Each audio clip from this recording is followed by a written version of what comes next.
Pentingnya ngaji bahwa teks tentang Lailatul Qadar itu didawuhkan Rasulullah lewat hadis sahih dan Nabi jelas-jelas ngendikan faltamisuha fil ashril awakhir, maka carilah di ashril awakhir. Di mana-mana nyari itu ya ada persiapan seperti yang dikatakan Pak Kures tadi. Kelirunya kita ini nggak persiapan, tahu-tahu merasa mencari ini.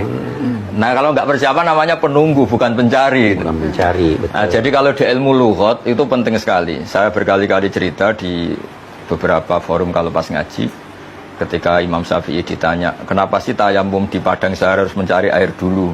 Kan sudah karuan tidak ada air, kenapa harus nyari air dulu baru sah tayamum sebagai pengganti air? Imam Syafi'i saat itu menjawab, Isla yuqalu liman lam yatlub lam yajid. Seorang yang tidak pernah mencari tidak bisa diistilahkan tidak menemukan gitu. Padahal Allah ngendikan falam tajiduma'an untuk boleh tayamum harus tidak menemukan air. Di mana-mana tidak menemukan setelah mencari. Sama di mana-mana mencari itu ya ada ikhtiar, faltamisuha, persiapan. Kalau tidak persiapan namanya menunggu bukan mencari.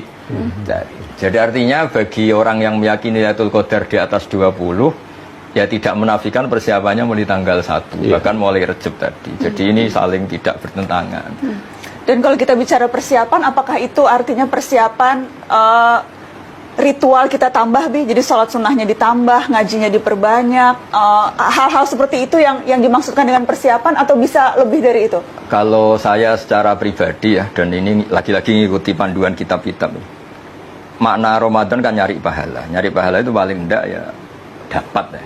Kalau dapat nggak dimiliki orang lain. Sehingga Rasulullah sering mencontohkan jangan ngerasani, jangan berdosa saat Ramadan karena nggak sumbut coroh Jawa itu. Kita dapat pahala kemudian hilang karena diambil yang kita rasanin, kita gosipin, kita fitnah. Sehingga perhitungan-perhitungan hukum harus matang. Apa artinya Ramadan kita makan riba, misalnya apa artinya Ramadan kita makan hal yang haram atau ngerasani. Kan dicontohkan ada dua perempuan yang sering puasa sunat, kemudian dia sampai pingsan, terus disuruh Nabi berbuka, terus kata Nabi, ini puasa dari sesuatu yang halal, tapi tidak puasa dari sesuatu yang haram.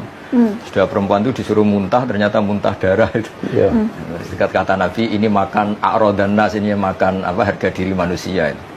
Nah sehingga hukum-hukum tentang puasa itu harus selain hukum dasar fikih, tidak melakukan sesuatu yang membatalkan puasa itu baku ya, juga pakai hukum-hukum ilmu tasawuf, jadi menjauhi riba, menjauhi namimah, menjauhi itu yang lebih penting. Nah cara itu gimana? Yang paling gampang adalah seperti nasihat Imam Syatibi tadi, seseorang itu melihat semuanya ini kersane Allah dan kita baik juga bisa buruk, yang sedang buruk sekarang juga bisa baik, sehingga bawaannya dengan orang lain ini husnudzan tadi, yang sekarang saya baik misalnya bisa saja suatu saat buruk, yang saya cap sekarang buruk bisa saja suatu saat baik.